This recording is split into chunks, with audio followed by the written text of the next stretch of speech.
오늘 함께 나누실 하나님 말씀은 사도행전 23장 1절에서 11절까지입니다.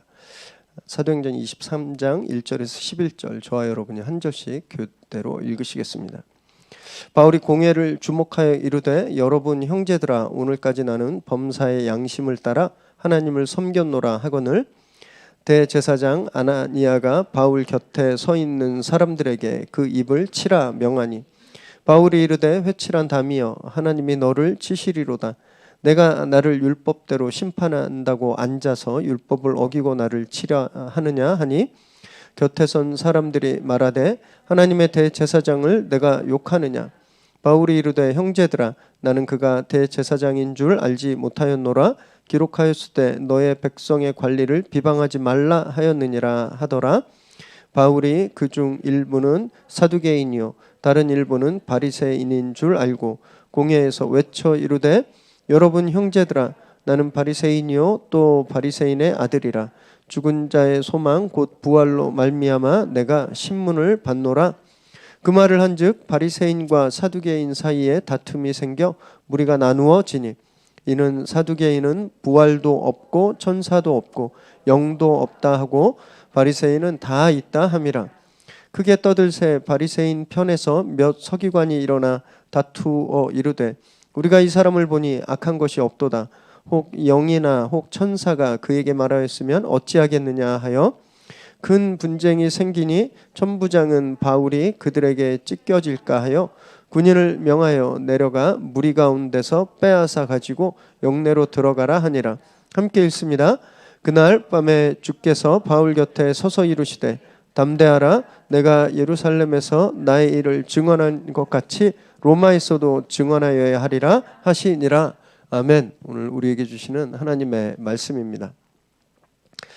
코로나가 진짜 한 2년 되면서 저도 극장을 가본 기억이 없습니다. 우리 성도님들도 아마 극장 가시기 좀 어렵고, 재밌는 영화가 그동안 많이 나왔었는데 못 보시고 또 집에서 뭐 IPTV나 넷플릭스 이런 걸 이용해서 좀 보셨을 텐데, 제가 영화 포스터, 그래서 좀 기분 좀 내시라고 영화 포스터 몇 개를 좀 가지고 왔거든요. 이제 한번 좀 보여주세요. 너무 빨리 넘기는데 바로 전거만. 이분 누군지 아시는 분? 네? 제임스 본드, 쇼 코네리.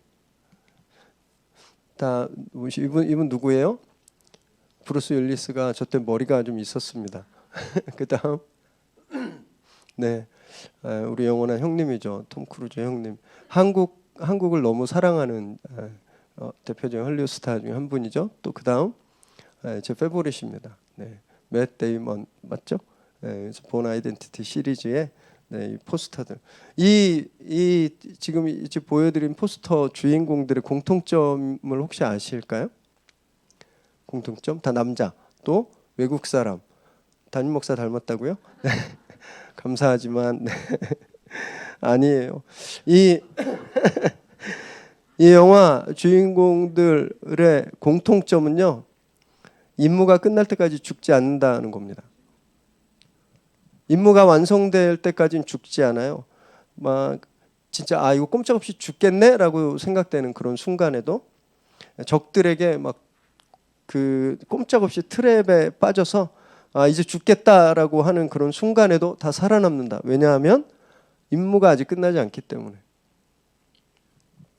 그래서 우린요, 이런 영화를 볼 때 막 긴장하고 막 깜짝 놀라고 그러긴 하지만, 주인공이 끝까지 살아남는다는 걸 의심하지 않습니다. 그죠? 중간에 죽으면 끝나는 거예요, 영화가. 그가 맡은 그 미션, 그 임무가 남아있는 한 그는 절대 죽지 않아요. 그러나 최근에 상영된 한 스파이 시리즈 영화에서만 예외죠. 이 영화 제목을 말하면 좀 안 보신 분들 재미없으실까 봐 제목은 말하지 않겠습니다. 임무가 끝날 때까지 그 어떤 어려움도 이겨내고 죽지 않는 히어로, 첩보 영화에만 있는 게 아니에요. 오늘 본문에도 그런 액션 히어로가 나오는데요, 바로 바울이죠. 예루살렘에 복귀한 후에 바울은 계속 위협적인 상황을 당했습니다. 이 위협의 연속이었어요. 선한 일을 했지만 그 자기 뜻도 굽히고 양보하는 마음으로 제사도 섬겼지만 성전에서 억울하게 잡혔죠. 그래서 죽을 만큼 매를 맞습니다. 그리고 로마 군인에게 잡혀서 또 채찍질을 당할 뻔하기도 했어요. 그러나 여전히 살아남죠. 오늘 또 한 번 그 큰 위기를 맞이하게 되는데 오늘도 역시 그는 살아남습니다. 그가 그렇게 그런 위기에서도 그런 위험에서도 살아남는 이유, 오늘 본문은요, 그의 임무가 아직 남아있기 때문이다라고 우리에게 말하고 있어요. 오늘 저희가 말씀을 함께 나누실 때 바울만이 아니라 우리에게도 주님이 주신 임무가 있습니다. 우리가 완성해야 될 임무, 그 임무가 끝나기 전까진 우리도 살아남게 될 거다라는 그 믿음을 저희가 좀 확인하고 또 굳게 세우는 그런 시간 되시기 바랍니다. 바울의 진심 어린 설득에도 불구하고 유대인들이 막 분노를 참을 수 없었죠. 유대주의라고 하는 자신들의 진영 논리 때문에 하나님의 뜻을 도저히 이해할 수 없었던 거예요. 그 무지가 광기로 터져 나오게 됩니다.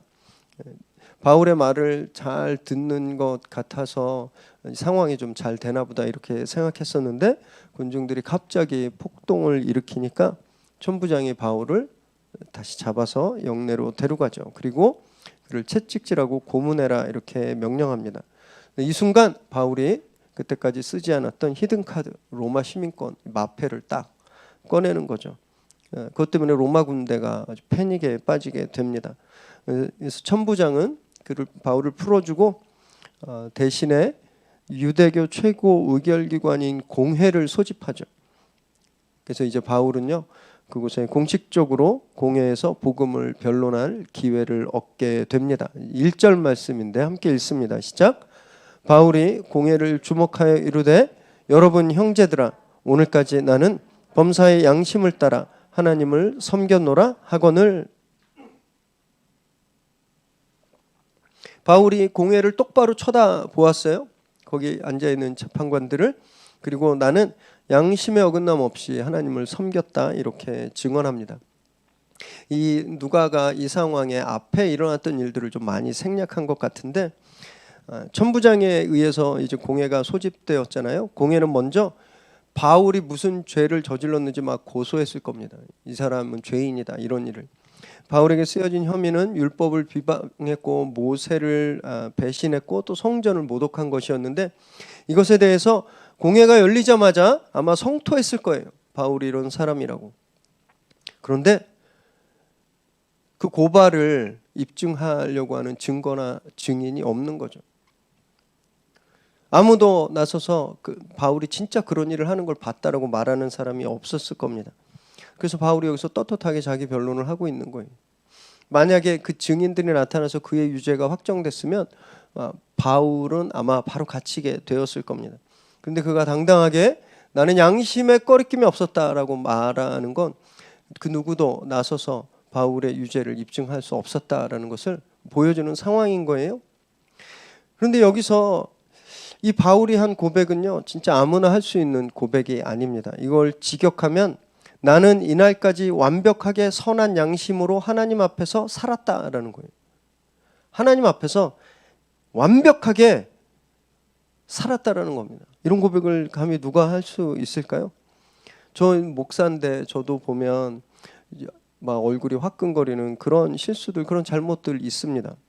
없을 것 같다고 생각하시지만 저도 그런 잘못들이 있어요. 우리 성도님들도 그러시잖아요. 이불킥 모먼트 있지 않나요? 막 생각하면 후회되고 창피한 기억들. 내가 왜 그때 그랬을까? 내가 왜 그때 그 말을 했을까? 뭐 이런. 그런데요, 이렇게 후회하고 창피해하는 건 그나마 낫습니다.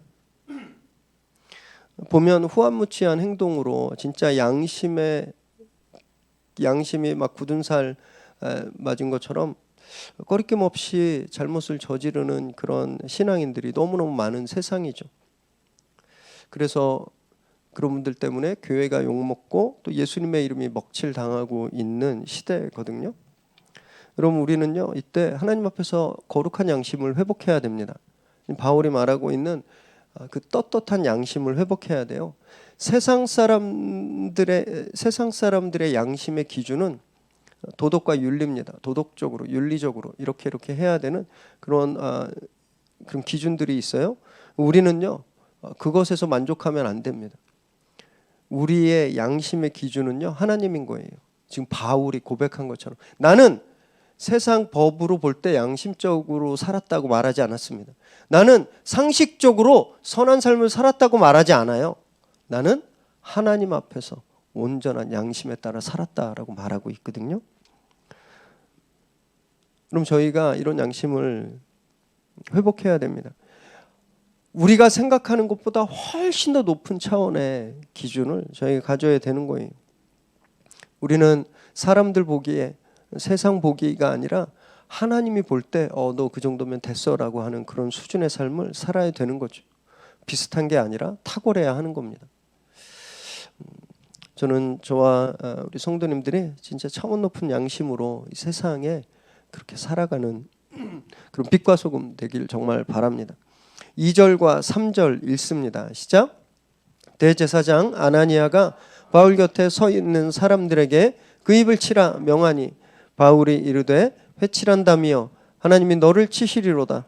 내가 나를 율법대로 심판한다고 앉아서 율법을 어기고 나를 치라 하느냐 하니, 바울이 나는 하나님 앞에서 그렇게 선한 양심으로 온전한 양심으로 살았다라고 말하자마자 갑자기 대제사장이 이 공회의 재판관격인 그가 바울이 입을 쳐라라고 명령을 내리는 겁니다. 지금 하나님을 모독한 혐의로 지금 재판을 받고 있는데 그 입에 어떻게 하나님을 올리냐라는 거죠. 다른 때 같았으면 유하게 넘어갔을 텐데 바울이 아나니아에게 독서를 퍼붓죠. 회칠한 담벼락아 하나님께서 너를 벌하실 거다. 왜냐하면 진짜 율법을 모독하고 하나님을 모독하는 사람이 바로 그 아나니아였기 때문에 그렇습니다. 여기서 바울이 회칠한 담이라고 말했는데 이것과 동일한 표현을 주님께서 바리새인들에게 사용하셨는데 마태복음 23장 27절에 보면 바리새인들 서기관들에게 이 회칠한 무덤아 이렇게 말했습니다. 겉으로 볼 때는 너무 깨끗해요. 하얘요. 흠이 없는 것 같아요. 너무 순수해요. 백옥 같은 피부예요. 근데 그 안엔 온갖 더러운 것들이 막 썩은 것들이 막 드글드글한 거죠. 그렇게 겉과 속이 다른 사람들에게 주어지는 타이틀이 이 회칠한 담 무덤이라는 겁니다. 왜 아나니아가 이런 비난을 받아야 했는가? 그가 율법에 따라 재판하는 재판관임에도 불구하고 그가 율법을 정면으로 어겼기 때문인데요. 신명기 19장 18절 19절 저희 함께 읽을까요? 시작. 재판장은 자세히 조사하여 그 증인이 거짓 증거하여 그 형제를 거짓으로 모함한 것이 판명되면 그가 그의 형제에게 행하려고 꾀한 그대로 그에게 행하여 너희 중에서 악을 제하라. 재판할 때 진짜 이 사람이 고발된 그런 혐의가 있는지 증인 두세 사람을 불러서 조사해야 됐습니다. 그거를 검증해야 됐어요. 그런데 만약에 증거가 안 드러나고 오히려 고발한 사람들이 무고했다면, 가짜로 고발했다면 이 사람이 당해야 될 형벌을 이 무고한 사람들, 가짜 뉴스로 고발한 사람들이 당해야 했던 거죠. 지금 앞에서 제가 부연 설명해 드렸지만 바울이 구체적으로 여기까지 오게 된 이유는 에베소에서 온 유대인들이 성전에서 바울을 보고 바울이 이방인을 데리고 성전에 들어갔다라고 고함쳤기 때문입니다. 그럼 그걸 입증해야 되잖아요. 증인들을 불러서 너 진짜 바울이 이방인과 함께 성소에 들어간 것을 보았냐? 아무도 본 사람이 없는 거예요. 그리고 이건 무고죠. 음해한 겁니다. 그럼 율법대로 한다면 바울이 입을 쳐야 되는 게 아니에요. 누구의 입을 쳤어야 됐죠? 가짜 뉴스 퍼뜨린 사람들, 모함한 사람들의 입을 쳤어야 되는데 지금 대제사장 아나니아가 이걸 무시하고 바울에게 즉흥적으로 벌을 내린 거예요. 왜 그랬을까요? 이 사람 아마 바울이 그 얘기를 하는 순간 양심이 찔려서 견딜 수가 없었을 겁니다. 아나니아는요 아주 평판이 굉장히 나쁜 사람이었어요. 요세푸스의 기록을 보면요, 그가 제사장들, 자기 휘하에 있는 제사장들의 11조를 불법적으로 착복했습니다. 강제로 걷어서 재산을 불렸고, 또 로마 관리에게 뇌물을 써서 부당한 이익을 취했다라고 적혀 있었어요. 그렇게 본인도 잘 알아요. 본인도 나쁜 짓 하고 그런 걸 잘 아는데, 자기 앞에서 바울이 나는 하나님 앞에서 양심이 떳떳하게 살았다라고 하니까 확 찔린 거죠. 거기에 대한 반발심으로 그냥 율법에 뭐라고 돼 있는지 생각하지 않고 바울의 입을 치라고 말하게 된 겁니다. 아나니아도 정상이 아니죠. 이렇게 하면 안 되죠. 바울의 반응도 정상이 아닙니다. 지금까지 바울은요, 자기를 때리고 모욕하는 사람에게 한 번도 이런 거친 반응을 보였던 적이 없어요. 왜 여기서 바울이 이렇게 날선 반응을 보이고 있을까요? 하나님의 말씀인 율법을 이 대제사장이 모욕했기 때문입니다. 실제로 이 아나니아가 바울이 말한 대로 하나님이 치신 그 일을 곧 당하게 되는데, 66년도에 쯤에 로마의 대항에서 봉기가 일어났습니다. 이 유대인들이 예루살렘에. 이때 아나니아가 하수구에 숨는데 군중들이 그를 찾아내서 그의 형과 함께 처형해 버립니다. 재판 없이. 아나니아가 공정한 재판 없이 바울에게 형벌을 가하려고 했는데, 그 부당한 재판의 결과를 그가 율법처럼 당하게 되는 거죠. 자기 자신이 당하는 모욕은 얼마든지 참고 참아내지만, 하나님을 모독하는 것을 참지 않는 이 바울의 모습은요, 그가 가지고 있는 거룩한 양심이 어떤 건가를 보여주고 있습니다. 자기 일에 대해선 다 포기하고 다 내어주고 다 양보하고 부당한 일을 감수하지만, 하나님 일에 대해선 일절 양보도 하지 않는 것, 이것이 선한 양심이라는 거예요. 그런데 우리는 반대로 할 때가 되게 많죠. 하나님의 이름이 모욕당하고 교회의 이름이 추락하는 것엔 초인적인 인내심을 발휘해서 잘 참습니다. 친구들이랑 뭐 동료들이랑 커피 마실 때 막 교회가 어째느냐, 뭐 니네 교회 다니는 것들 뭐 엑스독 막 이러면서 막 욕하면 잘 참잖아요. 잘 참지 않으시나요? 네. 아니야, 우리 교회는 안 그래. 나는 그런 사람 아니야. 내가 아는 우리 교회 집사님들은 그런 분 아니야. 이렇게 말 안 하고 그렇게 얘기하면 막 또 막 집중 포화 받으니까 잘 참아요. 인내력 되게 좋습니다. 그런데 정작 내가 조그만 모욕이라도 당하면 못 참죠. 불같이. 참는 게 바보같이 생각돼요. 그래서 막 내 권리를 주장하고 억울하다고 막 얼굴 붉히고 즉시 반응하죠. 바울과 정반대인 거예요. 이제 저는요, 저와 여러분이 제대로 반응하는 그런 신앙인들 되길 정말 바랍니다. 나의 억울함에 대해서는 좀 더 참을 줄 알고, 하지만 하나님이 모욕당하는 일에 대해서는 정말 의분을 느끼게 되면 좋겠어요. 그래서 그런 일이, 하나님 모욕당하는 일이 더 이상 일어나지 않도록 우리가 먼저 거룩한 삶을 살고 그것을 보여주는 저와 여러분 되시기를 정말 바랍니다. 4절 5절 읽습니다. 시작. 곁에 선 사람들이 말하되 하나님의 대제사장을 내가 욕하느냐. 바울이 이르되 형제들아, 나는 그가 대제사장인 줄 알지 못하였노라. 기록하였으되 너희 백성의 관리를 비방하지 말라 하였느니라 하더라. 바울이 대제사장에게 이 회칠한 담벼라가 굉장히 심한 모욕인데, 그랬더니 공회원들이 네가 지금 대제사장을 모욕하고 있어? 막 이렇게 항의하는 거죠. 이 사람들한텐 대제사장이 모욕한 하나님의 권위보다 바울이 지적한 대제사장의 권위가 훨씬 높았던 겁니다. 그러자 바울이 저분이 대제사장이었어? 나 몰랐네? 이렇게 말하고 있는 거예요.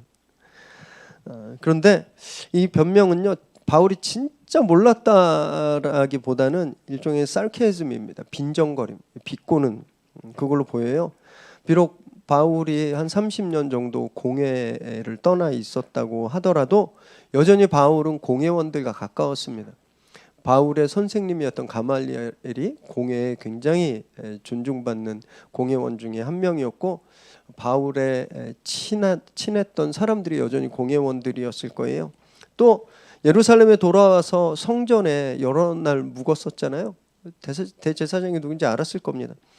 게다가 관례상 공회가 시작하면, 우리나라도 그 재판 시작하면 판사가 들어올 때 어떻게 하죠? 판사님 입장하십니다. 일어나십시오. 그래서 다 일어나게 하잖아요. 그런 관례가 있었어요. 그래서 공회의 재판관들이 공회 최고의 리더십들이 들어올 때는 일일이 호명을 해주는 그런 관례가 있었기 때문에 바울은 아나니아가 대제사장인 것을 몰랐을 가능성이 훨씬 더 작습니다. 알면서도 그가 이렇게 이야기한 거는 비꼬는 거죠. 아, 그래요? 이렇게 율법을 어기는 사람이, 이런 사람이 대제사장이었을 줄 제가 꿈에도 몰랐네요. 이렇게 말하고 있는 거죠. 그래서 다른 말이 나올까 봐 얼른 주제를 바꾸는데요. 6절 읽습니다. 시작. 바울이 그중 일부는 사두개인이요 다른 일부는 바리새인인 줄 알고 공회에서 외쳐 이르되 여러분 형제들아 나는 바리새인이요 또 바리새인의 아들이라 죽은 자의 소망 곧 부활로 말미암아 내가 신문을 받노라. 공회 구성원들을 딱 보니까 사두개인들과 바리새인들이 비율이 한 반반 정도 있는 거예요.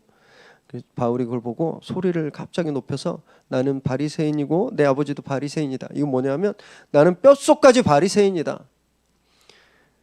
그래서 내 바리새인의 신앙처럼 죽은 사람이 살아났다고 말했는데 내가 그것 때문에 지금 억울하게 여기 잡혀와서 재판받고 있는 거다. 이렇게 소리 지릅니다. 바울이 고소당한 혐의는 율법을 모독하고 모세를 부정했고 성전을 훼손한 거였는데 지금 바울은요 내가 받은 혐의는 죽은 사람의 부활을 이야기했다는 거다라고 말하고 있는 겁니다. 이건 어떻게 보면 위기를 모면하기 위해서 바울이 이렇게 술수를 쓰고 있는 것처럼 보이긴 하지만 아니죠. 이게 진짜 문제의 본질이었죠. 바울은 처음부터 지금까지 부활하신 예수님만 증거했거든요. 그것 때문에 유대인들과 갈등이 생기고 마찰이 계속 생겼던 겁니다. 그래서 바울은 거짓말한 게 아니에요. 문제의 본질에 대해서 이야기한 거죠. 바울이 여기서 이 이야기를 한 이유가 있습니다. 굉장히 영리하고 지혜로운 의도인데요. 공회 멤버 중에 사두개인들은 죽은 사람의 부활, 영, 천사 이런 걸 다 부정했습니다. 유대인들이 다 천사를 믿고 부활을 믿고 그 영을 믿는다고 생각하시면 안 돼요. 유대 주류 중에 절반은 그런 믿지 않는 사람들이었습니다. 그런데 바리새인들은 정반대였어요. 이들은 부활을 믿고 천사도 믿고 영도 믿는 사람들이었어요.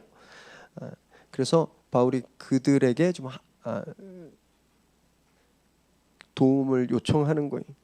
난 당신들과 같은 바리새인이고 당신들처럼 똑같이 사람의 부활을 이야기했는데 내가 지금 여기서 억울하게 재판을 받고 있다. 나 가만두겠냐? 이런 말을 한 거죠.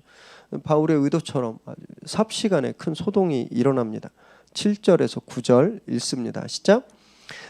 그 말을 한즉 바리새인과 사두개인 사이에 다툼이 생겨 무리가 나누어지니 이는 사두개인은 부활도 없고 천사도 없고 영도 없다 하고 바리새인은 다 있다 함이라.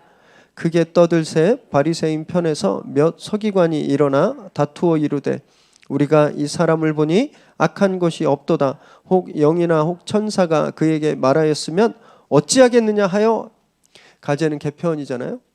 팔은 안으로 굽는데 바울을 신문하고 바울을 죽여야 되겠다라고 생각했던 바리새파 서기관들이 바울이 자기들과 같다고 들으니까 즉시 바울 편을 들기 시작한 거죠.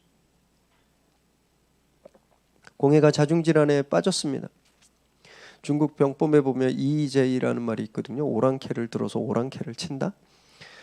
비슷한 말로 손 안 대고 코 푼다 이런 말이 있는데 지금 바울이 그렇게 하고 있는 거예요. 주님이 마태복음 10장 16절에서요. 너희는 뱀같이 지혜롭고 비둘기같이 순결해라 이렇게 말씀하셨는데 지금 바울이 꼭 뱀 같은 지혜로 이 난국을 타개하고 있는 거죠. 이미 공회는 다 회칠한 무덤이에요. 더 이상 소망이 없는 걸 간파했습니다. 자기의 힘과 시간을 낭비하고 싶지 않았을 거예요. 혹은 이렇게 계속 대제사장마저도 율법을 무시하고 막 판결을 내리고 사람들에게 그렇게 폭행을 당하다 보면 자기가 좀 큰 일도 날 수 있고 또 사역에 큰 지장이 생길 수 있었기 때문에 바울은 아예 이 공회가 그냥 파행으로 치달아서 해산되기를 원했을 겁니다. 그의 의도대로 상황이 그렇게 마무리가 되는 거죠. 바울이 공회 앞에서 나는 하나님 앞에서 거룩한 양심을 가졌다라고 선언했잖아요. 근데 바울은 그렇게 비둘기같이 순결하지만은 않았습니다. 그는 동시에 뱀처럼 지혜로웠어요. 그래서 이 난국을 빠져나올 수 있었죠. 저는 이 바울의 모습이요, 이 시대를 살아가는 우리 신앙인들의 모범이라고 할 수 있습니다. 어떤 목사님이 이런 말씀을 하셨는데, 크리스찬이 목수인 성도에게 해야 될 일은 예배 잘 드리십시오, 헌금 잘 하십시오, 사역하십시오가 아니라 제일 먼저 해야 되는 말은 훌륭한 목수가 되십시오라는 말이래요. 제가 그 말을 읽고 되게 감명받았습니다. 이 시대에 정말 훌륭한 신앙인들은 많이 찾아볼 수 있지만 훌륭한 신앙을 가진 실력자들은 그렇게 많이 찾아보기 어렵습니다. 교회에선 멋진 신앙의 모습, 교회에서는 훈련받고 교회 생활은 열심히 하지만 사회에서 자기가 맡은 임무를 그렇게 탁월하게 다하지 않으려고 하는 그런 사람들을 좀 많이 보게 됩니다. 제가 크리스천 CEO 그룹들에 아시는 분들이 있는데 그분들이 하나같이 하시는 말씀이, 옛날에는 잘 몰랐을 때는 신앙 좋은 직원 좀 소개시켜줘 이런 얘기들을 서로 했었대요. 그래서 신앙 좋은 친구가 우리 회사 오면 우리 회사를 위해서 기도도 해주고 잘 될 거라고. 그런데 지금은 신앙 좋은 청년 소개 안 해준다고, 그런 얘기 안 한대요. 왜냐하면 일은 안 하고 남들 열심히 일하는데 저 뭐 성역 공부 있으니까 가야 돼요, 저 뭐 있으니까 해야 돼요. 탁월하지 않은 그 일을 잘 감당하지 못하는 이유를 신앙에서, 교회 생활로 핑계를 대는 사람들을 보면서 자기는 그다음부터 사람 소개해달라 그럴 때 교회 다니는 친구, 신앙 좋은 친구 소개해달라고 안 한다고, 이런 얘기를 들으면서 제가 되게 씁쓸했습니다. 여러분, 우리는요 비둘기처럼 그냥 순결하면 그냥 세상에 다 잡혀먹어요. 실력이 없는 신앙인들은요 세상에 나가면 그냥 다 전사합니다.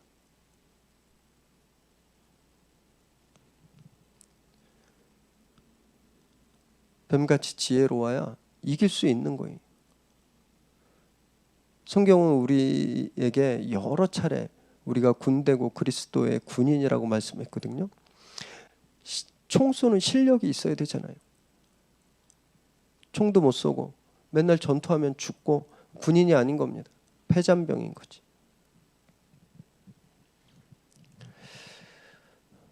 그래서 우리는 하나님 앞에서 거룩한 양심을 잃지 않고 동시에 세상에 대해선 세상을 능가하는 탁월한 실력, 지혜가 있어야 되는 겁니다. 그럼 그것이 빛과 소금의 정체라는 거예요. 특별히 지금 우리 나라 너무너무 혼란하죠. 막 정치적으로도 막 혼란스럽고 경제적으로도 어렵고 거기에다가 삼중고 있죠. 코로나 바이러스 때문에 온 나라가 정말 두렵고 공포에 사로잡혀 있는데, 여러분 이때 우리가 정말 지혜로운 처신 또 거룩한 양심으로 산다면 하나님의 영광을 우리가 드러내지 않겠습니까? 그렇게 지혜와 선한 양심으로 사는 저와 여러분 되시기를 주님의 이름으로 축원합니다. 10절 11절 읽습니다. 시작. 금 분쟁이 생기니 천부장은 바울이 그들에게 찢겨질까 하여 군인을 명하여 내려가 무리 가운데서 빼앗아 가지고 영내로 들어가라 하니라. 그날 밤에 주께서 바울 곁에 서서 이르시되 담대하라. 내가 예루살렘에서 나의 일을 증언한 것 같이 로마에서도 증언하여야 하리라 하시니라. 또 그런 거예요. 공회가 갑자기 파국을 맞았습니다. 이 천부장 두 번째죠. 그 캠프 앞에서 바울이 아람어로 히브리 말로 이야기할 때 군중들이 조용해서 이제 좀 해결되나 보다 했는데 갑자기 막 폭동이 일어났었잖아요. 여기도 공회에서 얘기 잘하다가 갑자기 자기들끼리 싸우는 거예요. 얼마나 당황했겠습니까? 그래서 바울이 그들에게 찢겨질까 봐 굉장히 거셌다라는 겁니다. 그냥 논쟁만 일어난 게 아니라 서로 죽일 듯이 막 바울을 놓고 싸운 거예요. 그래서 바울이 여기서 큰일 날까 봐 바울을 보호해서 다시 캠프로 이동하죠.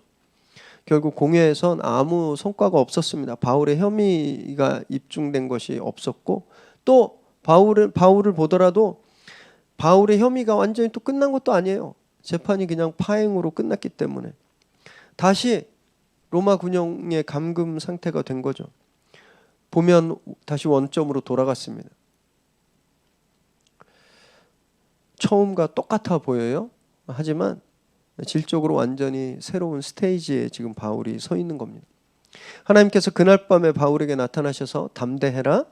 네가 로마에서도 증언하게 될 것이다. 이렇게 말씀하시잖아요. 공회가 무너졌으니 무산되었으니 이제 바울은 로마 시민이니까 로마 법정에 세워지게 되는데 이전에는 그냥 로마 군영에 감금된 상태였다면 이제 바울은요 로마를 향해 가야 되는 그 첫 출발점에 있는 겁니다. 이 두 개는 겉으로 보이는 같지만 완전히 다른 상황인 거예요. 하나님이 이때 바울에게 문제가 다 해결됐다. 너 이제 자유할 거야. 너 이제 네 마음대로 살 수 있어. 아무도 너를 구속하지 못할 거야. 하나님 이렇게 말씀하지 않으시고 그에게 하신 말씀은 담대하라 말씀. 담대하라. 이 말씀은요 앞으로 이런 일 또 있을 거니까 겁내지 마 이런 뜻입니다. 이런 일 없을 거야. 네 앞에 이제 레드카펫만 깔릴 거야. 네 앞에 탄탄대로만 깔릴 거야 라고 말씀하시는 게 아니라 담대해. 겁먹지 마. 이런 일 또 있을 거니까 말씀하시는 거죠. 하지만 그가 로마에서 증언할 때까지 너는 안전할 거야 라는 말씀입니다. 그 임무가 완성될 때까지 너는 죽지 않을 거야 라는 말씀이에요.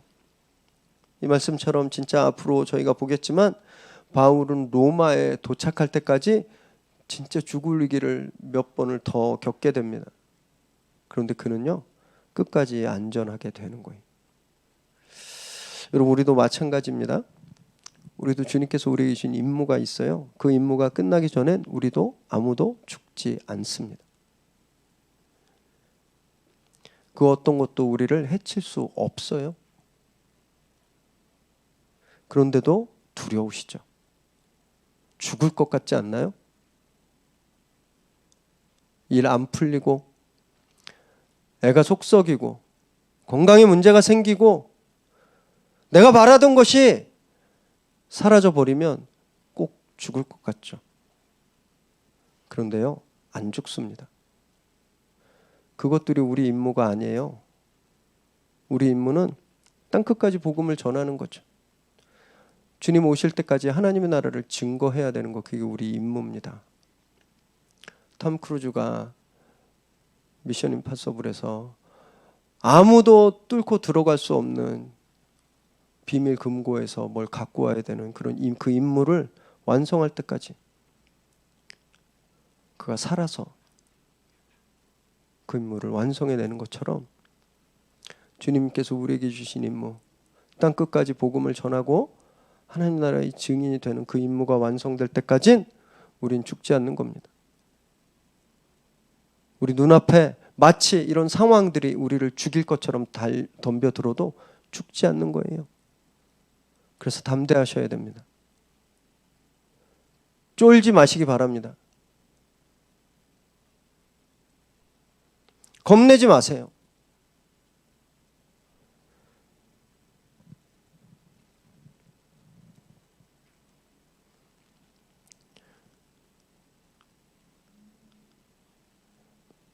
임무가 끝나기 전까지 죽지 않는 제임스 본드처럼 우리도 임무를 마치기 전까지는 불사조입니다. 지금 우리를 괴롭히고 있는 문제 있으시잖아요. 절대 우리를 넘어뜨릴 수 없습니다. 그래서 담대하십시오. 우린 살아서 땅 끝에 증언하게 될 거예요. 겨우 지금 이 앞에 있는 이 문제 여기서 무릎 꿇는 사람들이 아닙니다. 우리 거룩한 임무를 우리 완성하게 될 겁니다. 그때까지 절대 무너지지 않을 거예요. 그래서 우린요, 사명을 날마다 확인해야 되는 겁니다. 우리에게 맡겨주신 임무를 날마다 확인해야 되는 거예요. 내가 이 임무 때문에, 이 사명 때문에 내가 죽지 않는구나, 이것을 날마다 고백하셔야 하는 겁니다. 그렇게 매일 말씀 앞에서 우리에게 주신 사명을 확인하고 담대하게 당당히 세상을 이기는 저와 여러분 되시기를 주님의 이름으로 축원합니다.